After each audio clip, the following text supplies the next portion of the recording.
नाज़रीन अस्सलाम वालेकुम। नाज़रीन, एक ख़ासी दिलचस्प, एक्सप्लोसिव और ख़ासी पेचीदा सियासी सूरत हाल के साथ मैं आपकी खिदमत में हाज़िर हूँ। ऐसा लगता है कि वज़ीर-ए-आज़म इमरान खान की मखलूत हुकूमत एक बार फिर एक सियासी बहरान की तरफ बढ़ रही है और साइंस एंड टेक्नोलॉजी के वफाकी मिनिस्टर जनाब फवाद चौधरी साहब ने वॉइस ऑफ अमेरिका के साथ सुहेल वड़ाइच साहब के साथ बैठ के जो कुछ कहा, सवाल ये है कि क्या ये महज उनका अपना इनफरादी डेस्परेशन का, फ्रस्ट्रेशन का मुजाहरा है कि इसके पीछे कोई बड़ी हकीकत कार फरमा है। सबसे पहले देखते हैं कि फवाद चौधरी साहब ने कहा क्या।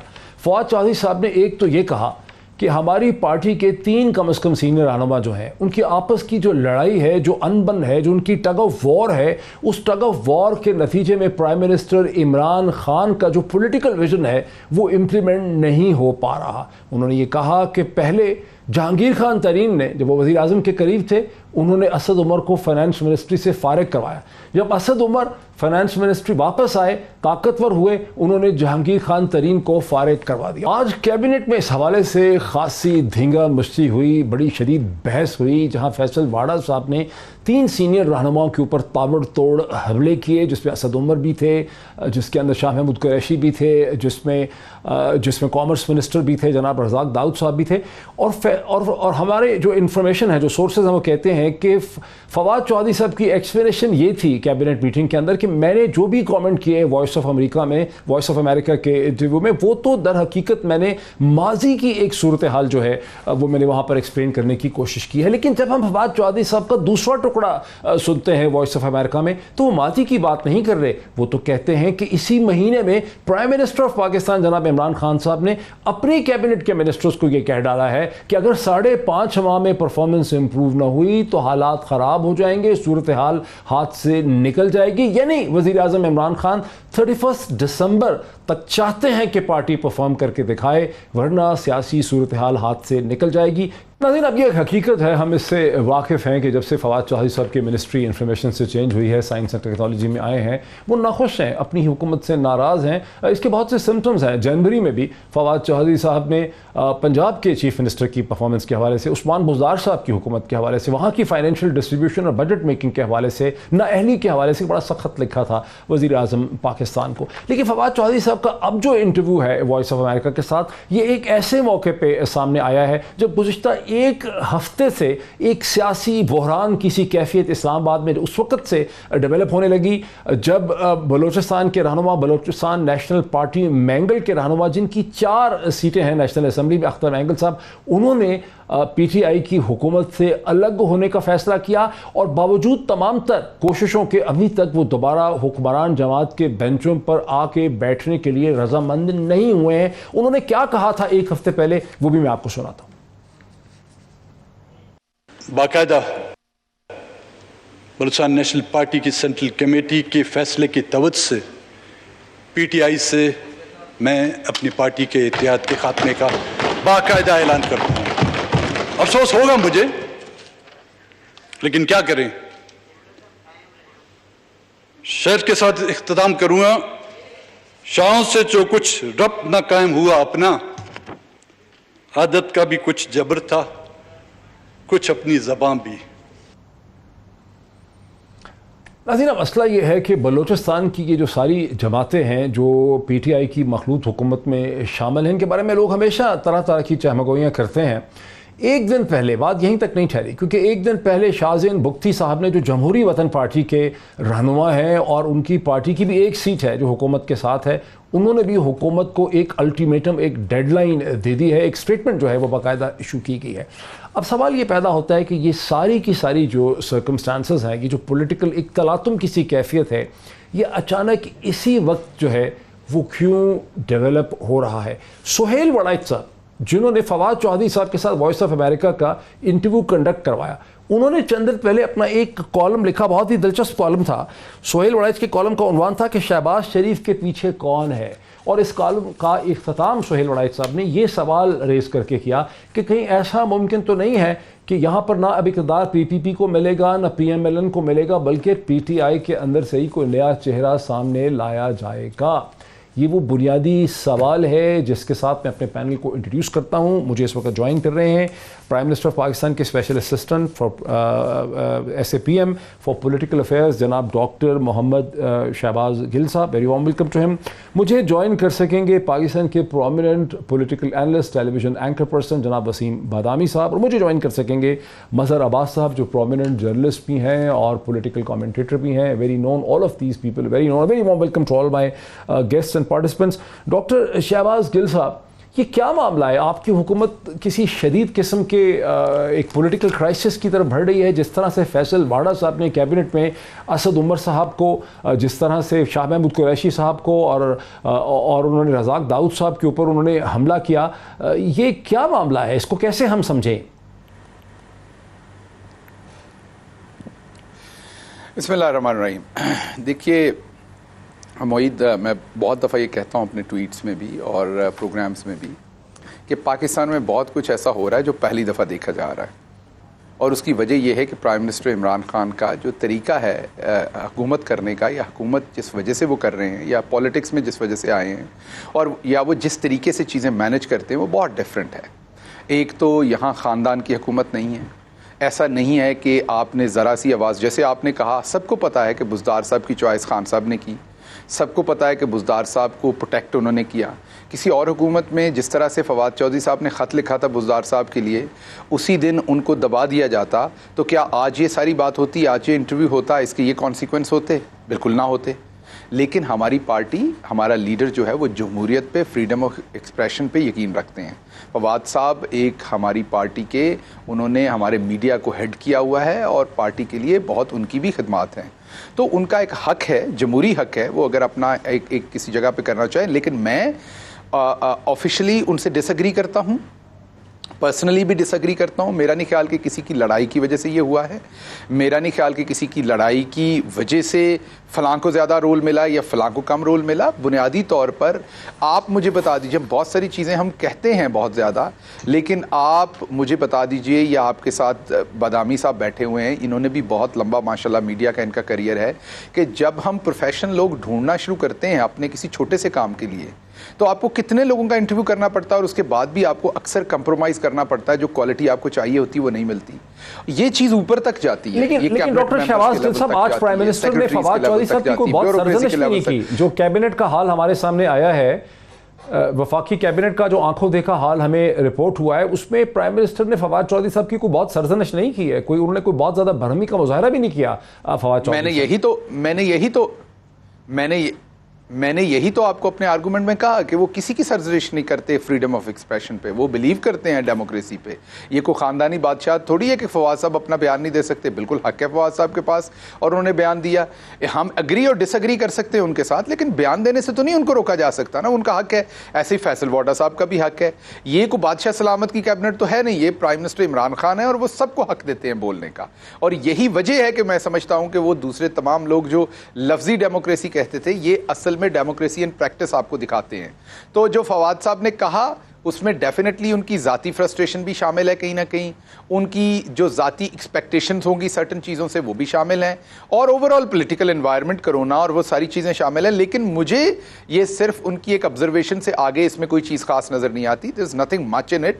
ये उनकी एक ऑब्जर्वेशन है जो वो पहले बहुत दफ़ा दे चुके हैं। बुज़दार साहब के बारे में भी उन्होंने लिखा, वो उन्होंने पंजाब की ब्यूरोक्रेसी के बारे में भी पहले बहुत दफ़ा कहा, उन्होंने यहाँ की ब्यूरोक्रेसी के बारे में भी कहा। तो अभी भी वो वही उनकी कंटिन्यूटी है, मतलब देयर इज नथिंग न्यू। आपका जो है वो आपका मौक़िफ़ वसीम बादामी साहब, बुनियादी तौर पे शहबाज गिल साहब जो कि SAPM है, special assistant to prime minister of Pakistan है, उनका मौक़िफ़ ये है कि तहरीक-ए-इंसाफ एक डिनेस्टिक पार्टी नहीं है, तहरीक-ए-इंसाफ एक ख़ानदान की पार्टी नहीं है। ये दर हकीकत एक मगरबी तर्ज की जमहूरी पार्टी है, जहाँ इस किस्म के डिफरेंस ऑफ ओपिनियन, इस किस्म की आज़ादी ओपिनियन की शोर व गोगा जो है ये नॉर्मल है, इसमें कोई ऐसी बात नहीं है। लेकिन दूसरी तरफ लोग ये समझते हैं कि यहाँ ऐसा लगता है कि वज़ीर आज़म कोई कंट्रोल में नहीं है, वज़ीर आज़म का एक स्ट्रॉन्ग होल्ड नहीं है अपने पार्टी मेंबरान। बिस्मिल्लाहिर्रहमानिर्रहीम। देखिए, पाकिस्तान तहरीक इंसाफ की बहुत सारी बातों में बड़ा इख्तलाफ है, हम करते भी अपने भाई शहबाज गिल साहब से, लेकिन इस पर्टिकुलर बात पर तो मैं हूँ इमरान खान साहब का मुतरफ के बहरहाल हमें ये लगता है कि जिस अंदाज से पाकिस्तान तहरीक इंसाफ के दायरे अमीर साथ होते तो अंदाजा हो जाता है हर MNA की, या हर नहीं तो अक्सर लोगों की बराह रास्त रसाई है इमरान खान साहब से, बजरिया व्हाट्सएप, बजरिया टेलीफोन, जितना वो अप्रोचेबल है, जितनी वो बात सुन लेते हैं, ऐसा हमें ये माजी में नजर नहीं आता था। इस बात पर उनकी मेरा ख्याल है तारीफ करनी चाहिए और वो बनती है। फवाद साहब ने जो इंटरव्यू दिया वो भी मेरी अपनी राय है कि वो किसी कॉन्स्पिरेसी के हिस्से के तौर पर नहीं दिया। उनकी उसमें अपनी जाती डिसअपॉइंटमेंट, अगर मैं फ्रस्ट्रेशन का लफ्ज ना भी इस्तेमाल करूं तो डिसअपॉइंटमेंट का आंसर उसमें बहुत ज्यादा है। हाँ, क्या हुकूमत के लिए उसका कंटेंट परेशान कुन है? जी, मेरे ख्याल में 100% परेशान कुन है। क्यों? इसलिए कि क्या कोई साजिश हो रही है जिसके उनके अपने कैबिनेट मेंबर जिससे बन रहे हैं? नहीं, हरगिज भी नहीं। लेकिन इसलिए जरूर कि उन्होंने जो बात की है उसमें मेरे ख्याल में बहुत वजन है। अच्छी बात है कि खान साहब ने उनको बात करने दी, अच्छी बात है कि उन्होंने कैबिनेट में सर्जनिश नहीं की है, लेकिन वो बात में बहुत वजन है। मसलन अगर दो लोगों के इख्तिलाफ है, कुरैशी साहब और असद उमर साहब में, तो हमें ऐसा इख्तिलाफ पिछली कैबिनेट में भी नजर आता था जब ख्वाजा आसिफ साहब और चौधरी निसार साहब में बातचीत तक बंद थी। लेकिन यहाँ हमें इख्तिलाफ, लेकिन ये जो टाइमिंग है, फवाद चौधरी साहब की टाइमिंग अख्तर मैंगल के साथ, शाहजेन बुख्ती के साथ जुड़ गई जाके एक हफ्ते के अंदर, इसकी कोई अहमियत नहीं नजर आती आपको कि शाहजेन बुख्ती ने कल स्टेटमेंट दी है, अख्तर मैंगल ने एक हफ्ता पहले अलग होने का फैसला कर लिया है, इसकी कोई अहमियत नहीं है? डॉक्टर साहब, मुझे नहीं लगता। मुझे ऐसा लगता है कि पाकिस्तान की सियासत में हर वक्त कुछ ना कुछ ऐसा चल रहा होता है कि हम हर वक्त जो है वो उसको एक चेन ऑफ इवेंट्स में बनाना चाहें तो एक पूरी कहानी बन सकती है। मुझे नहीं लगता। यानी अगेन मैं फिर कह रहा हूँ, मुझे ये जरूर लगता है कि पाकिस्तान तहरीक इंसाफ ने, जैसा फवाद साहब ने कहा, अगर अगले कुछ अरसे में गवर्नेंस के फ्रंट पे ज्यादा बेहतरी नहीं लाए तो उनके लिए बड़े सीरियस प्रॉब्लम्स हो जाएंगे। लेकिन मुझे ये नहीं लगता कि एक तरफ मेंगल साहब आउट हुए हैं, शाहजेन साहब ने जरा सी अपनी अदा दिखाई है, यहां से फवाद साहब का इंटरव्यू आ गया है, ये मैं सिंक्रनाइज नहीं देखता इन चीजों में। अच्छा, आप नहीं देखते। मज़हर अब्बास साहब, आप क्या देखते हैं? आपकी बड़ी गहरी नज़र है पाकिस्तान की पॉलिटिक्स में। अख्तर मैंगल साहब का अलग होने का फ़ैसला कुछ अजीब सा ही था, उसके बाद फिर शाहजेन बुख्ती की स्टेटमेंट का आना और फवाद चौधरी साहब का इंटरव्यू आना, फवाद चौधरी साहब का इंटरव्यू सुहेल वड़ाइच साहब को देना, सुहेल वड़ाइच साहब का चंद दिन पहले अपने कॉलम में ये लिखना शहबाज शरीफ के हवाले से कि शहबाज शरीफ साहब को नैब ने दरहकीकत प्रोमिनेंट बनाया है और यहाँ पर कोई अजीब सी चीज़ होने जा रही है, शायद PTI के अंदर से कोई नया चेहरा सामने लाना मकसूद है। इन सब चीज़ों में कोई रबत, कोई ताल्लुक, कोई सिंक्रोनाइजेशन आप देखते हैं? शुक्रिया मोहित। देखिए, ये जो इख्तलाफात हैं जिनकी निशानदेही फवाद चौधरी साहब कह रहे हैं, ये 2013 में शुरू हुए थे और 2013 में जो PTI के अपने इंटरनल इलेक्शंस हुए थे, अगर उसको सामने रखें तो उसमें जो जहांगीर तरीन और शाह महमूद कुरैशी का ग्रुप बहुत वाज़े तौर पे खुलकर सामने आया था और बहुत एग्रेसिवली सामने आया था।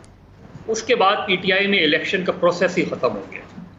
यानी अगर जो शहबाज गिल साहब कह रहे हैं वो बात दुरुस्त होती तो PTI में इलेक्शन का प्रोसेस रोक नहीं दिया जाता, चलता रहता। PTI में 2013 के बाद वही जिस तरह दीगर सियासी जमातों में नॉमिनेशंस होती हैं, वो नॉमिनेशंस का सिलसिला शुरू हो गया उसमें, और उसकी बुनियादी वजह जहांगीर तरीन और शाह महमूद कुरैशी के ग्रुप्स थे। फिर आप देखें कि जो इलेक्शंस हुए उसमें जो प्रोविंशियल सीट्स थी शाह महमूद कुरैशी की, उसमें उनका ग्रुप ये कहता है कि उसको हरवाने में शाह महमूद जहांगीर तरीन का हाथ है।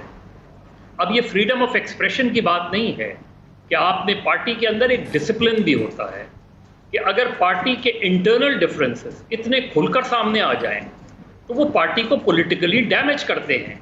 और फवाद चौधरी साहब की जो कंसर्न है वो यही है कि पार्टी पंजाब में बहुत डैमेज हो रही है, पॉलिटिकली डैमेज हो रही है, वरना मुस्लिम लीग की रिवायत ये रही है कि मुस्लिम लीग जो है वो इख्तिदार की पार्टी और इख्तिदार फवाद चौधरी भी तो उन डिफरेंसेस को खुल के सामने लाए हैं ना। जी, मैं यही बात कह रहा हूँ, मैं आपसे यही बात कह रहा हूँ कि डिफरेंसेस को खोल के सामने लाए। मैं यही बात कह रहा हूँ कि जो बातें ऑफ द रिकॉर्ड होती थी वो अब ऑन द रिकॉर्ड हो रही हैं।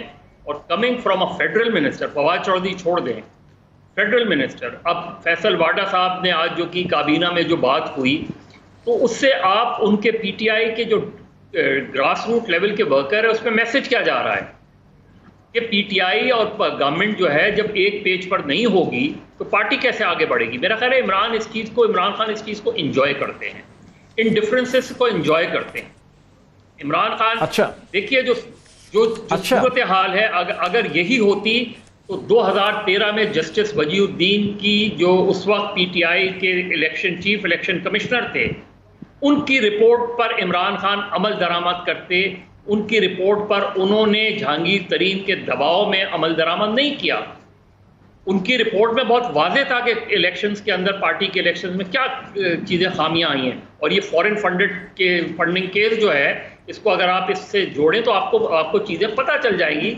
उस वक्त पीटीआई में ये प्रॉब्लम थी। अच्छा, जरा शहबाज गिल का शहबाज गिल का जवाब ले लें, शहबाज गिल का ब्रेक से पहले जवाब ले लें कि वज़ीर आज़म पाकिस्तान जनाब इस किस्म की लड़ाई मार कुटाई जो है पार्टी के अंदर जो मार धाड़ होती है, जैसे फैसल वाड़ा ने जिस किस्म की बातें खरी खरी सुनाई हैं, उन्होंने तो ये भी क्या डाला है कि यहाँ लोग प्राइम मिनिस्टर बनने के ख्वाब लेके बैठे हुए हैं, और वो मुखातिब हुए असद उमर साहब से, वो मुखातिब हुए शाह महमूद कुरैशी साहब से, वो मुखातिब थे रज़ाक दाऊद साहब से, पता नहीं रज़ाक दाऊद साहब से क्यों मुखातिब थे। तो इस पर शहबाज गिल साहब वज़ीर आज़म एंजॉय करते हैं ये जो आज हुई है, ये डेसिमेशन थी, ये क्या था? अच्छा, पहले तो ये मुझे नहीं पता किसने कहा है कि वो किससे मुखातिब हुए। वो किसी से मुखातिब नहीं हुए। उन्होंने बातें ज़रूर की कैबिनेट में, अपने उनको जो लगा उन्होंने अपना तज्जिया दिया, और आपको पता है बड़े फैसल वाडा बड़े बेबाक तरीके से, बड़े इफेक्टिव तरीके से कहा तो सही ना कि यहाँ लोग वज़ीर आज़म बनने के ख्वाब देख रहे हैं। उन्होंने किसी को मुखातिब नहीं, वो तो हो सकता है वो मुझे कहा हो, फिर आपको कैसे पता कि वो असद उमर को कहा या किसको कहा है? अब मतलब वो किसी का नाम नहीं लिया, किसी की तरफ उन्होंने इशारा नहीं किया, तो ये कहना दुरुस्त नहीं है कि उन्होंने किसी को मुखातिब किया। हाँ, ये बात उन्होंने बिल्कुल कही कि ख्वाब नहीं देखते। उन्होंने कहा यहाँ पे कुछ लोग जो हैं वो अपने तरीके से गेम खेलते हैं, जैसे वज़ीर आज़म वो हों या वो बनने की कोशिश कर रहे हो, इस तरह से बात की। कोई ऐसे उन्होंने टारगेटेड किसी को बात नहीं की। अच्छा, देखिए मैं दोबारा आपको बताता हूँ, ये एक डेमोक्रेटिक पार्टी है। अब रिकॉर्डिंग तो है नहीं हमारे पास, हमें तो जो सुनाया गया है आपको नो, आई अंडरस्टैंड बहुत सारे दोस्त जो हैं वो अपनी अपनी तरह से स्टोरी आके बाहर सुनाते हैं, लेकिन ये मुनासिब नहीं। जो हुआ है मैं आपको वो बता रहा हूँ, और पूरी जिम्मेदारी से बता रहा हूँ कि उन्होंने किसी को मुखातिब करके या किसी का नाम लेके बात की, कि जनरल बात की। अब उनका इशारा किसकी तरफ था ये या उनको पता है या जिसकी तरफ इशारा है उसको पता है, मेरी बात समझ। लेकिन ये कहना कि फलां की तरफ इशारा है, ये दुरुस्त नहीं है। मजीद बात जब तक फैसल नहीं बताते कि किसके लिए बात कर रहे थे। तो एक ब्रेक मुझे ले ले, ब्रेक के बाद हम डॉक्टर साहब से समझते हैं कि फैसल वाड़ा साहब किसकी तरफ इशारा कर रहे थे जब वो कहते हैं कि लोग यहाँ पर वज़ीर आज़म बनना चाह रहे हैं, किसकी तरफ इशारा कर रहे थे? सोहेल वड़ाइच साहब क्या कह रहे थे अपने कॉलम में, एक ब्रेक के बाद। नाज़रीन वेलकम बैक। सीधा चलते हैं जनाब डॉक्टर शहबाज गिल साहब की तरफ। डॉक्टर गिल साहब, आपकी बात में वज़न है, आपकी बात मान लेते हैं कि फैसल वाडा साहब ने जो भी कमेंट्स किए वो हवा में किए, वो जनरलाइज बात कर रहे थे, कोई स्पेसिफिक शख्स उनके जहन में नहीं था, उन्होंने जनरलाइज बात की। लेकिन इसे हम कैसे समझें कि सोहेल वड़ाइच साहब ने जो अपना कॉलम लिखा शहबाज शरीफ साहब के हवाले से, उसके आखिर में उन्होंने इख्तिताम ये किया, हो सकता है कि वो मतबादल ना नून लीग से हो ना पीपल्स पार्टी से, बल्कि तहरीक इंसाफ से ही कोई ऐसा चेहरा सामने लाया जाए जिस पर अपोजिशन को भी एतमाद हो और यूँ अगले इंतखाबात तक गाड़ी चलाने का आर्जी इंतज़ाम हो जाए। अब ये सोहेल वड़ाइच साहब ने 4 दिन पहले कॉलम लिखा, और उसके बाद यही सोहेल वड़ाइच साहब जो हैं वो फवाद चौधरी साहब के साथ बैठ के ये इंटरव्यू करते हैं जैसे ये नया तरातुम मचता है। तो कोई चीज़ों में कोई रबत नहीं है, कोई कनेक्शन नहीं नज़र आता आपको? अच्छा, मैं आपको बताता हूँ। पहले तो मैंने ये नहीं कहा कि फैसल ने हवाई बात की सिर्फ रिकॉर्ड की दुरुस्ती के लिए। मेरा कहने का मतलब ये कि उन्होंने किसी का नाम नहीं लिया। हवाई बात कहूँगा तो फिर फैसल कहेगा यार मैंने तो हवाई बात नहीं की, मैं तो दिल से बात की है। तो फैसल ने जो फैसल को दुरुस्त लगा, फवाद ने वो बात की जो उनको दुरुस्त लगा। दोनों हाँ नहीं, मैं ये कह रहा हूँ दोनों ने अपनी अपनी बात की। प्राइम मिनिस्टर ने इस दोनों बातों को ऐसा कोई खतरनाक बात नहीं समझा कि दोनों में से किसी को डांटा जाए या कोई ऐसी बात की जाए। उन्होंने दोनों को समझाया कि एक टीम बन के काम करो। अब इसमें से चहमगोइयाँ हर तरह की हो रही है। इट वॉज जस्ट, मैंने आपको बताया ना कि जो अभी मजहर भाई ने जो बात कही वो इसलिए वो शायद ये तासर बनाना चाहते हैं कि प्राइम मिनिस्टर लोगों को खुल के बात करने का मौका देते हैं, जो पाकिस्तान में रवाज नहीं है। पाकिस्तान में आप जनाब, मैं आपसे 5 साल बड़ा हूं तो आप तो मुझे बता ही नहीं सकते। हमारे मैंने चंद दिन पहले चंद महीने पहले मैंने एक एशियन एयरलाइन का क्रैश देखा। तो उसकी जो इन्वेस्टिगेशन रिपोर्ट थी, उस पर जो डॉक्यूमेंट्री बनी हुई थी, उसमें यह कहा जा रहा था कि यह क्रैश इसलिए हुआ कि एशिया में सीनियर की इज्जत की जाती है, तो जो को पायलट था उसने अपना रोल ही प्ले नहीं किया। जब मैं यहाँ पे हमारा कराची वाला एयर क्रैश हुआ तो मेरी चेयरमैन PIA और दूसरे लोगों से बातचीत हुई। इसमें क्रैश के बारे में बात नहीं कर रहा, जो इससे पहले क्रैशेस हुए। तो पता चला अक्सर हमारे यहाँ जो क्रैशेस हुए उसमें जो को पायलट था वो बेचारा अपना रोल प्ले करना चाह रहा था, लेकिन जो सीनियर पायलट थे वो सुन ही नहीं रहे थे उसे, क्योंकि हमारे यहाँ इतनी हायरार्की है, सीनियर जूनियर का फर्क है। प्राइम मिनिस्टर इमरान खान का फर्क ही ये है, वो बंदा डिफरेंट ही इसलिए है कि वो हर बंदे को बात करने का मौका देता है। अच्छा, जब हर बंदे को बात करने का मौका देगा, मेरा कोई बहुत मुझे आइडिया जिसपे मैं कन्विंस हूं, मैं वो करूंगा, दूसरा मुझे जुटलाएगा, हम एक दूसरे पे झपटेंगे, दूसरों को लगेगा प्राइम मिनिस्टर जैसे मदर भाई ने कहा कि उनको ये अच्छा लगता है, बिल्कुल ये बात नहीं है।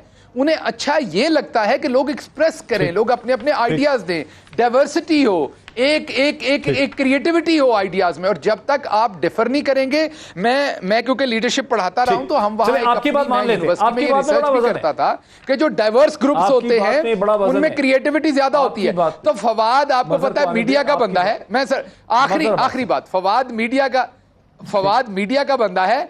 ही नोज के मीडिया में स्पाइक कैसे क्रिएट करनी है।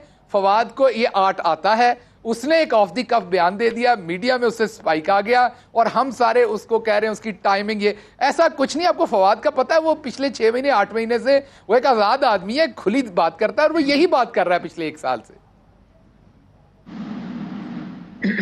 मजहर अब्बास साहब, बुनियादी तौर पे फवाद चौधरी साहब जो हैं वो कोई ना कोई ऐसी चीज़ करते हैं जिससे थरथरी मच जाए। कभी रुयत हलाल कमेटी हो, चांद का मामला हो, या पार्टी के मामलात हों या बुज़दार हों, he wants to be in the news. मामला सिर्फ यहीं तक है। और बादामी साहब सपोर्ट करते हैं डॉक्टर शहबाज गिल साहब के इस मौक़िफ़ को कि ये सब चीज़ें कनेक्टेड नहीं है। मैं सिर्फ आपका एक पॉइंट ऑफ व्यू लेना चाहता हूँ। अख्तर मैंगल साहब का पार्टी से अलग हो जाना, शाहजेन बुख्ती की स्टेटमेंट हो जाना, सुहेल वड़ाइच के पीसेज आना, उसके बाद ये इंटरव्यू होना, उसके बाद फैसल वाड़ा का अटैक करना, ये सब चीज़ों में कोई कनेक्शन है? ये सब चीज़ें इनफरादी तौर पर हवा में लटकी हुई? देखिए मोहित, भले अभी हमको इसको ये कनेक्टेड नहीं लग रहा, हो सकता है कि ठीक है बात, हो सकता है कि जो शहबाज गिल साहब बात कर रहे हो बिल्कुल ठीक हो, लेकिन ये डेमोक्रेटिक पार्टीज़ का कल्चर नहीं होता। डेमोक्रेटिक पार्टीज़ का अगर वो कल्चर की बात करते हैं तो डेमोक्रेटिक पार्टीज़ में ये डिबेट सेंट्रल एग्जीक्यूटिव में होती है, ये डिबेट पार्टी की जनरल बॉडी में होती है। आप मुझे बताएं आखिरी बार तहरीक इंसाफ की जनरल बॉडी कब हुई? तो जब आप अपनी जनरल बॉडी नहीं करेंगे, सेंट्रल कमेटी को कोर कमेटी में तब्दील कर देंगे। और ये सारी सियासी जमातों में प्रॉब्लम है कि वो जो एक डेमोक्रेटिक कल्चर पार्टी के अंदर होता है, पार्टी के अंदर सिर्फ डेमोक्रेटिक कल्चर ये नहीं होता कि आपने फ्रीडम ऑफ एक्सप्रेशन, जाओ खुलकर एक दूसरे के खिलाफ काम करो, एक दूसरे के खिलाफ इलेक्शन हराने की कोशिश करो, एक दूसरे के खिलाफ पॉलिटिकल मैनूवरिंग करो। ये फ्रीडम ऑफ एक्सप्रेशन नहीं होता, ये पार्टी को कमज़ोर करता है। इन चीज़ों को ये 6 महीने की क्यों बात कह रहे हैं फवाद चौधरी साहब? और मेरी ज़ाती तौर पे फवाद चौधरी साहब से बात हुई, ये तो वो मुझसे तो उन्होंने इससे आगे की बात की।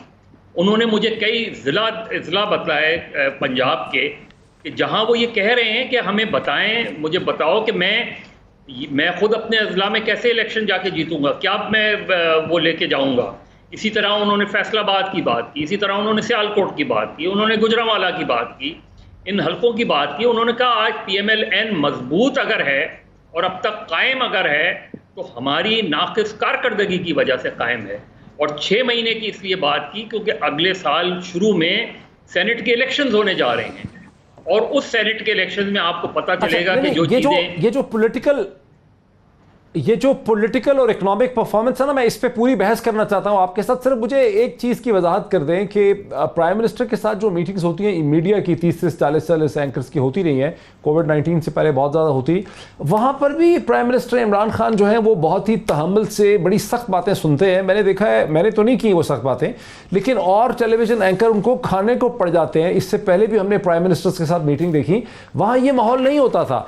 तो एक अजीबोगरीब किस्म की टॉलरेंस तो है ना। इस हद तक तो शहबाज गिल ठीक कहते हैं कि इमरान खान का मिजाज जो है वो बड़ा बर्दाश्त का मिजाज है, बड़ा तहम्मुल है, लोगों को बोलने देते हैं वो। इस हद तक तो बात सही है। जी बिल्कुल ठीक है, ये बात ठीक है। इमरान खान बिल्कुल पाकिस्तान की पॉलिटिक्स में एक नया कैडर लेकर आए हैं, एक नया कल्चर लेकर आए हैं, एक नई सोच लेकर आए हैं। ये बात अपनी जगह दुरुस्त है, इसमें तो कोई दो राय नहीं है। लेकिन क्या इससे Pakistan Tehreek Insaf as a party मजबूत हो रही है? आप मुझे बताएं कि इमरान खान अगले इलेक्शन में ही विल क्रॉस 72, 73, एक इलेक्शन और लड़ लेते हैं। Tehreek Insaf as a political party क्या इतनी मजबूत हो गई है कि इमरान खान के बगैर Tehreek Insaf as a party आगे चल सके? कौन से ऐसे लीडर्स हैं जो इमरान खान, ट्रांजिशन चाहिए पार्टी को, मुतबादिल लीडरशिप चाहिए। मुतबादिल लीडरशिप इसलिए चाहिए कि खुद इमरान खान के लिए, तहरीक इंसाफ के लिए बहुत इंपॉर्टेंट है कि इमरान खान के विजन को आगे भी तो ले जाना है, या वहीं ख़त्म कर देना है जहां इमरान खान इलेक्शन में जब नहीं लड़ेंगे तो तहरीक इंसाफ फारिग हो जाएगी। तो फिर कैसे चलेगी तहरीक इंसाफ जब तक आप उसके अंदर प्रॉपर इलेक्शन नहीं कराएंगे, जब तक उसके अंदर लीडरशिप ऊपर नहीं आएगी, जब तक ये कल्चर डेवलप नहीं करेंगे, तो सिर्फ ये आपकी बात में बड़ा वजन है वसीम बादामी साहब, इस बात में बड़ा वजन है कि इमरान खान जो है वो कितने अच्छे क्यों ना हो, अगर इमरान खान की तहरीक वाकई एक मिशन है, एक तहरीक है, एक पॉलिटिकल जर्नी है, तो फिर उनके कोई सेकंड लेफ्टिनेंट भी होने चाहिए, उनका कोई जानशीन होना चाहिए, उनका कोई मतबादल होना चाहिए, उनका कोई फॉलोवर होना चाहिए पार्टी के अंदर जिसको वो खड़ा करें। जी बिल्कुल, और ये तो मुझे ऐसा लगता है कि ये तो एक फैक्ट है कि इमरान खान साहब के होते हुए इस पार्टी में इतनी ज्यादा धड़ेबंदी है जो कि इस हद तक असरअंदाज हो जाती है कि कभी कभी मुमलिकत के उमूर चलाने में जो है वो उसका अक्स नजर आता है। तो इमरान खान किसी भी वजह से, ज़ाहिर है अल्लाह ताला लंबी जिंदगी दे सेहत के साथ, लेकिन ज़ाहिर है हर इंसान ने जाने, तो इमरान खान साहब के बाद तो फिर इस पार्टी का तो फिर बिल्कुल ही एक अजीब गरीब ही सारा सिलसिला हो जाएगा। इसमें तो मुझे इसमें कोई शक नहीं है। दूसरी बात जो आपने भी सुहेल वड़ाई साहब के कॉलम के हवाले से, अगर मदन साहब भी अगर आपकी इजाजत से कमेंट करें, तो मुझे ऐसा लगता है, मेरी कोई हैसियत नहीं है सुहेल वड़ाई साहब जैसे सीनियर तज्जियाकार के सामने, लेकिन मेरी तिफले वक्त के ऐसे मेरी राय है, I will be very very surprised if a day comes in near future or whenever कि जब इमरान खान साहब हयात होते हैं, पाकिस्तान तहरीक इंसाफ की हुकूमत भी होती है और वज़ीर-ए-आज़म इमरान खान नहीं होते बल्कि कोई और होते हैं, मेरे लिए बहुत हैरत अंगेज दिन होगा। ये तो हो सकता है कि कुछ ऐसा हो जाए कि पीटीआई ना हो, लेकिन पीटीआई हो और इमरान खान ना हो, मेरे लिए बहुत हैरत की बात होगी अगर ऐसा होता है। Very interesting comment Badami, I agree with you. बड़ा मुश्किल है, मैंने भी पढ़ा, सुहेल वड़ाई साहब ने लिख तो दिया है, लेकिन मैं भी सोचता हूँ कि कैसे ये चीज़ मुमकिनात में से मुझे नज़र नहीं आती है। डॉक्टर शहबाज गिल साहब इस अक्टूबर को, जो मज़हर अब्बास कहते हैं, बड़ी बात में वज़न है उनके, इस अक्टूबर को 2000 में इमरान खान की उम्र 68 ईयर्स हो जाएगी। उनका कोई जानशीन होना चाहिए, कोई उनका अल्टरनेटिव होना चाहिए, उनका कोई सक्सेसर होना चाहिए इस पार्टी के अंदर, कोई है नहीं। अच्छा, एक तो मैं जो पहले आर्गुमेंट आपसे कर रहा था कि फवाद का जो आर्ट है वो यही है कि हर दूसरे दिन लोगों को नए काम पे लगा दे, और आप देखिए आज के सारे शाम के टॉक शो फवाद की स्टेटमेंट के ऊपर हैं। और जब कैबिनेट में बात हुई तो फवाद ने कहा कि मेरा तो एक तज्जिया था, ज़रूरी थोड़ी है कि इसमें भी हो। तो कहने का मतलब मेरा ये है कि ये फवाद के ही enjoys that and I think that's great, because उसमें ये एबिलिटी है कि हम सबको उसने काम पे लगाया हुआ है। जितनी पाकिस्तान की इस टाइम मीडिया की इंटेलिजेंसिया उसमें से अपने अपने मतलब की बातें निकाल रही हैं। नुकसान कोई नहीं हो रहा आपको इससे? साथ अभी भी मेरी टेक्सटिंग हुई है, वो मेरा नुकसान नहीं हो रहा इससे आपका? नहीं, देखिए मैं बताता हूँ दोबारा नुकसान नहीं, मैं देखिए मैं बताता हूँ वही नुकसान और फायदा तब होता है जब इंटेंशंस का प्रॉब्लम होता है। इमरान खान की इंटेंशन बहुत क्लियर है। यकीन कीजिए ये कोरोना के ऊपर जितनी तनकीद हुई, और मुझे खुद नहीं समझ आती थी कि यार किधर स्पेस मिलेगी, लाइक मीडिया के हिसाब से कहाँ पे लाइन खड़ी होगी जहाँ पे और अटैक ना आए। पर खान साहब डटे हुए थे, बहुत कॉन्फिडेंट थे। एक उन्होंने तकरीर की, तकरीर के बाद मुझे सबने कहा, उस तकरीर से पहले जब उनकी प्रिपरेशन हो रही कर रहे थे, वो अपने नोट्स ले रहे थे, तो मैं वहाँ बैठा हुआ था and he was very confident, comfortable. तकरीर की तो मुझे कुछ लोगों ने उसके बाद कहा आज खान साहब बिल्कुल जो है ना वो कॉन्फिडेंट नहीं थे, वो बिल्कुल उलझे हुए थे। तो मैं खुद सोच रहा था कि ये लोग ऐसी परसेप्शन कैसे बना लेते, क्योंकि मैं उनके साथ उससे घंटा पहले था and he was very light, he was very comfortable, he was sharing, exchanging all the information in a very lighter mode। तो कहने का मतलब ये है कि खान साहब ने क्योंकि सारी जिंदगी बहुत प्रेशर लेके काम किया हुआ है, तो बहुत सारी चीजें वो उस तरीके से उनके ऊपर उनके नर्व ब्रेक नहीं होते जैसे आम लोगों के हो जाते हैं। एक कोरोना की एग्जांपल आपके सामने, और आज विंडिकेट हुए इंडिया में ये प्रूव हो गया। ब्रेक लेनी है, मेरे सवाल का आपने दिया, मुझे बहरहाल एक ब्रेक लेनी पड़ गई है, मैं ब्रेक लेता हूं। ब्रेक के बाद नाज़रीन कुछ और भी बहुत ही इंपॉर्टेंट छुपता हुआ सवाल है, उस पर बात करते हैं after the break. Welcome back. आपने देखा कि वक्फे से पहले डॉक्टर शहबाज गिल साहब ने कमाल महारत का मुजाहरा करते हुए मेरे सवाल का कि इमरान खान साहब का कोई जानशीन नहीं है अगर उनका मिशन कंटिन्यू करना, उसका उन्होंने जवाब नहीं दिया। बहरहाल उससे ज़्यादा मुश्किल सवाल भी है डॉक्टर शहबाज गिल साहब, क्योंकि डॉक्टर शहबाज गिल साहब मैं आप ही की तरफ आ रहा हूँ कि फवाद चौधरी साहब ने महज कोई नहीं वो दे देते, आपने दिया ही नहीं, पूरे 2 मिनट आपने कर दिए एयर टाइम के, नहीं दिया आपने जवाब। देना चाहते हैं आप इसका जवाब? जल्दी से देना ताकि मैं आगे इसका जवाब देता हूं। देखिए बात ये है कि हमारी 68 ईयर्स के तो हो जाएंगे ना, हमारी स्ट्रगल थी खान साहब की 24 साल में। जी अल्लाह उनको जिंदगी दे, सेहत दे। पहली गवर्नमेंट है, अभी 2 साल भी पूरे नहीं हुए, एक पहला उन्हें टर्न्योर पूरा करने दें। बहुत सारे लोगों का उन्हें पता चलेगा कौन असल में लीड कर सकता है, कौन नहीं कर सकता, कौन प्रेशर में फंसा। एक टेस्ट मैच तो पूरा होने देना। अब आप पहला टेस्ट खेल रहे हैं 5 दिन का, आप पहले टेस्ट के अब दूसरे दिन कह रहे हैं अगले जब आप रिटायर होंगे तो बताइए कौन सा कैप्टन होगा। गिव हिम टाइम, जब उनको मुनासिब लगेगा कि उन्होंने कैप्टन अनाउंस करना है, और बहुत सारे नए चेहरे निकलेंगे, आप देखेंगे बहुत सारे लोग, आप जो ये लीडरशिप नजर नहीं आ रही कि कितनी फरवानी से सारे लोग अपना काम कर रहे हैं। डॉक्टर साहब जो असल बड़ा इशू है उस पे आ जाते हैं। डॉक्टर साहब बड़ा इशू आ जाते हैं कि फवाद चौधरी ने एक ऐसी बात भी की है, उन्होंने कहा कि वजीर आजम ने खुद, प्राइम मिनिस्टर पाकिस्तान ने खुद अपने कैबिनेट मिनिस्टर्स को कहा है कि भाई 5.5 महीने के अंदर परफॉर्मेंस इंप्रूव कर लो, यानी 31 दिसंबर तक, वरना सूरत हाल हाथ से बाहर हो जाएगी। उसके बाद सूरत हाल को संभालने की बात जो है वो बन नहीं पाएगी। इस बात में बड़ा वजन है। आपकी पार्टी के पास कोई कंक्रीट मेगा प्रोजेक्ट नहीं है, इकॉनमी के बुरे हालात हैं, GDP बढ़ नहीं रहा है, टैक्स कलेक्शन ऊपर जा नहीं रही है, नई एम्प्लॉयमेंट और जॉब्स कोई मीनिंगफुल तरीके से क्रिएट नहीं हो रही हैं, डॉलर और रुपये के दरमियान में पैरिटी इस्टेब्लिश नहीं हो पा रही है, वो लगता था रुक गई है, वो भी नहीं रुक गई। इस सारी सूरत हाल में प्राइम मिनिस्टर की बात में बड़ा वजन है। अगर आपकी जमात कोई परफॉर्मेंस और 6 माह में नहीं दिखाती है तो फिर आपकी ऑपोजिशन के हाथ में बहुत मसाला आ जाएगा, फिर कैसे आपके कदम रोकेंगे? अच्छा मोहित, देखिए ये हर बात का जो मतलब होता है वो उसके एग्जैक्ट लफ्जों में नहीं होता, कॉन्टेक्स्ट होता है उस पूरी बात का। प्राइम मिनिस्टर का कहने का मतलब ये था, जो उन्होंने कहा, मैं मौजूद था उस मीटिंग में, कि आपके जो पहले 2-2.5 साल होते हैं वो आप प्लान करते हैं, एग्जीक्यूशन में चीज़ें डालते हैं और फिर उसी की कमाई करते हैं। उसी की बाद में कमाई होती है ना, कमाई जो पब्लिक गुडविल आप उससे जनरेट करते हैं, अपनी पार्टी के लिए रेपुटेशन करते हैं। तो अगले 6 महीने भरपूर मेहनत कीजिए और उसमें जो भी लार्जर आप अपनी इनिशिएटिव्स मिनिस्ट्रीज में लाना चाहते हैं वो लाइए, इंप्लीमेंट कीजिए।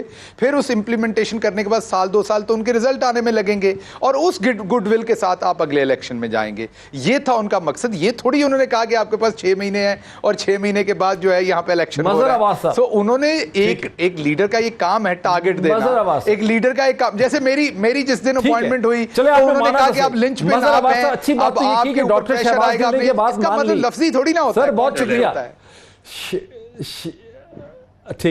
ठीक है मदर आवाज साहब, शहबाज गिल साहब ने एक मेहरबानी हम पे की, हमारे व्यूअर्स पे। उन्होंने ये बात मान ली कि प्राइम मिनिस्टर ने यकीनी तौर पे ऐसी बात की है। उससे दूसरी चीज ये पता चलती है कि फवाद चौधरी साहब ने उसको आउट ऑफ कॉन्टेक्स्ट जो है वो एक्सप्लॉइट किया है। आपका क्या तर्जीह है? नहीं, फवाद चौधरी ने बिल्कुल आउट ऑफ कॉन्टेक्स्ट नहीं किया। मैं आपको एग्जैक्टली बता दूं फवाद चौधरी साहब क्या कह रहे थे और क्या उन्होंने मुझसे ज़ाती तौर पे कहा। देखिए, जो अभी उससे पहले जो शहबाज गिल साहब पार्टी लीडरशिप की बात कह रहे थे, शहबाज गिल साहब ने 2-2.5 साल की जो बात की वो प्राइम मिनिस्टर की बात कह रहे हैं। मैं प्राइम मिनिस्टर की बात नहीं कर रहा, मैं तहरीक इंसाफ की बात कर रहा हूँ। तहरीक इंसाफ का अगला चेयरमैन कौन होगा? क्या इमरान खान साहब के सामने ये है? इस वक्त ये टाइम है तहरीक इंसाफ के अंदर पार्टी इलेक्शंस कराने का, ये वक्त होता है। और ये गलतियाँ पीपल्स पार्टी ने भी, नून लीग ने भी, दीगर सियासी जमातें करती हैं कि आप अब इख्तिदार में हैं तो आप पार्टी इलेक्शंस कराएं, आप देखें कि कौन से उम्मीदवार ऊपर आते हैं, कौन अगला चेयरमैन बन सकता है, कौन पार्टी के सेक्रेटरी। आप मुझे बताएं, पार्टी का सेक्रेटरी जनरल इलेक्टेड है या पार्टी का वाइस प्रेसिडेंट इलेक्टेड है? आप इस वक्त इलेक्शन कराएंगे तो पार्टी इससे ही बनती है। दूसरी बात जो फवाद चौधरी कह रहे हैं, वो ये कह रहे हैं कि पार्टी के पास, गवर्नमेंट के पास 3 साल होते हैं परफॉर्मेंस के, उसके बाद काम शुरू हो जाता है अगले इलेक्शन का। इसलिए आप पॉलिटिकल मैनूवरिंग्स में लग जाते हैं और आपके पास फिर वो टाइम नहीं होता जो गवर्नेंस का स्टाइल का। आप अपनी कॉन्स्टिट्यूंसी में जाके फिर आपने 3 साल की कारकर्दगी की बुनियाद पे लोगों को आगे बढ़ाना होता है। वो तो एक फाइनल टचेस होते हैं जब आप आखिरी 2 साल में करते हैं। तो अगर 3 साल में आप कुछ नहीं कर सके तो बाकी 1 साल में या 2 साल में आप क्या कर पाएंगे? हाँ, बिल्कुल इसी पॉइंट से मुझे जरा वसीम बदामी को लाने दें towards the end of the programme. Badami sir, Fawad Chaudhry के उस 26 मिनट के इंटरव्यू में उन्होंने बाकायदा नाम भी ले दिए हैं लोगों के। उन्होंने कहा कि स्पेशल असिस्टेंट्स की फौज भरी हुई है। उन्होंने उनका इशारा था कि रिफॉर्म और गवर्न, उन्होंने कहा कि पार्टी के पास ना तो पॉलिटिकल टीम है डिलीवर करने के लिए और ना ही कोई गवर्नेंस के नए इनिशिएटिव यहाँ पे लिए जा सकते हैं। वो 1967 की जो है यहाँ पे पुरानी बातें हो रही हैं और यहाँ डिलीवरी मतलब है कि डिलीवरी होगी भला कैसे? बदामी साहब, कैसे होगी, क्या है इस पर कॉमेंट आपका बिफोर द एंड? अरे ने तो कहता ना, ये मत देखो कौन कह रहा है, देखो क्या कह रहा है। फवाद चौधरी ने साजिश के तहत कहा, फवाद चौधरी ने किसी के इशारे पर कहा, फवाद चौधरी ने हेडलाइंस के लिए कहा, फवाद चौधरी ने इसलिए कहा कि वसीम बदामी और मुईद पर इस पर प्रोग्राम करें, किसी भी वजह से कहा। फवाद चौधरी ने क्या कहा, कैसे इनकार मुमकिन है? ये तो फैक्ट है ना कि भाई ये वो हुकूमत थी जिससे ये तवक्कुआ थी कि ये स्ट्रक्चरल रिफॉर्म्स करेगी, किसी भी दायरे के हो। क्या वो रिफॉर्म्स नजर आ रहे हैं? नहीं आ रहे ना, ये वो हुकूमत है ना जो लगता था कि गवर्नेंस की चीजों को टर्न अराउंड कर देगी। क्या वो चीज उस तरीके से नजर आ रही है? बहुत सारी फिगर्स आपने बताई हैं बजट के हवाले से, इकोनॉमिक सर्वे के हवाले से, 10 फिगर्स मैं बताता हूँ, वो उस तरीके से नजर नहीं आ रही। तो बहरहाल इसका खुलासा ये जरूर है टुवर्ड्स द एंड कि गवर्नेंस के बहुत सीरियस लेवल पे इश्यूज हैं, और शुरू के 6 महीने, 8 महीने, 10 महीने, 24 महीने तो ये चल गया कि हम इसलिए परफॉर्म नहीं कर पाए कि पिछला वाला चोर था और उससे पिछले वाला तो बिल्कुल डकैत था। अगले 6, 8, 10, 12 महीने सिर्फ ये बात नहीं चल पाएगी। लोगों को बताना पड़ेगा कि हाँ वो डकैत था लेकिन उसने तो ये चोरी की, लेकिन देखो हम नहीं बदलेगी। हुकूमत दूसरों की बुराई पर नहीं की जाती, अपनी अच्छाई पर की जाती है। बहुत शुक्रिया वसीम बादामी का वक्त हमारा बिल्कुल ख़त्म हो गया। मज़हर अब्बास साहब का, वसीम बादामी साहब का, इसी तरह डॉक्टर शहबाज गिल साहब का बहुत शुक्रिया।